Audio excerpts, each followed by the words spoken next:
Matthew chapter 22, verse 37 tells us it's the second greatest command because it says you'll love God with all your heart, soul, and mind, right? That's our first command. And then love your neighbor likewise as you love yourself. So let's look at the first part of this. Matthew 22, verse 37. You shall love the Lord your God with all of your heart. Watch how he puts this out. And with all of your soul and with all of your mind. Now we've heard that, 1,000 times? But have you ever really thought about why God is saying all your heart, all your soul, all your mind? And what's the difference between them?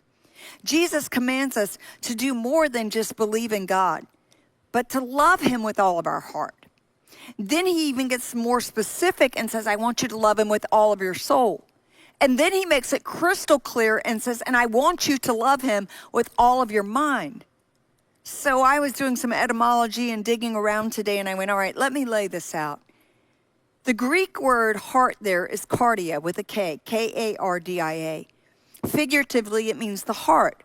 But it literally, that is the thoughts or the feelings. So the word heart there is your mind, the way you think about something, the way you feel about something. It's cardia in the Greek, it's leb in the Hebrew. So you're to love God with all of your thoughts, all of your feelings. And then he goes on, you're to love him with all your soul. Now we often say your soul is your mind, your will, your emotions, but the Greek word here is different. It is P-S-U-C-H-E, and it means breath. That is by implication spirit. So I'm not only to love God with my thoughts and my feelings, but I'm to love God with my spirit. Then it says I'm to love him with my mind. Well, what's the difference here? In the Greek, it's D-I-A-N-O-I-A. Now watch this. It means deep thought and faculty. It's mind, arts, disposition. By implication, it's exercise of thought. So I am to love God with the way I think about things, the way I feel about things. I'm to love him with all of my spirit.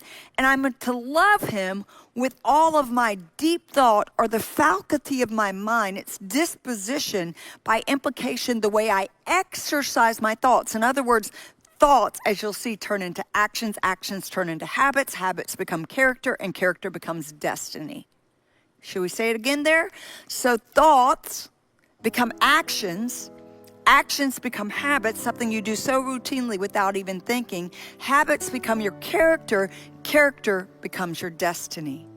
So God's doing this constant transformation. So when I'm faced with a trigger, I'm faced with something, an action that creates a belief, faulty or real, it becomes my belief, right? We have ownership. No one owns your thoughts. You own them. So we have ownership of that. God says, renew the mind, get rid of the old way of thinking and get my way of thinking, get my perception. Belief creates behavior, and behavior has consequences. So as a man thinketh, so at last is he. So put the correlation here together, that God has a certain way that he wants you to think, and the enemy has a certain way he wants you to think.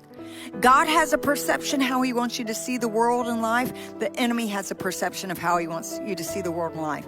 And Paul alludes to it as there's this constant battle going on. That's why the battlefield becomes the mind.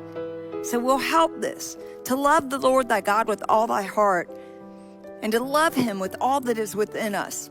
We have to remain in him and remove every thought that is not loving him. So that means it has as much to do, and we're going to get into this principle, as putting on and taking off. So 1 John chapter 4, verse 8, whoever does not love does not know God, because God is love. Now right here, whoever does not love does not know God. Now remember, thoughts, as a man thinketh, at last he is in action, or all along.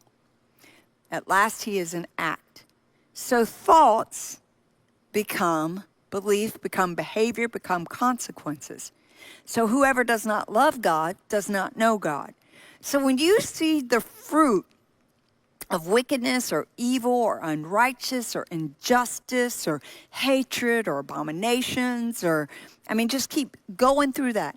Whoever does not love does not know God. So somebody can say Satan claims to know God, actually does know God. He says, because why? God is love. I learned a very important principle that I do almost every day in my daily life. Tonight's going to be very practical. I say, God is love.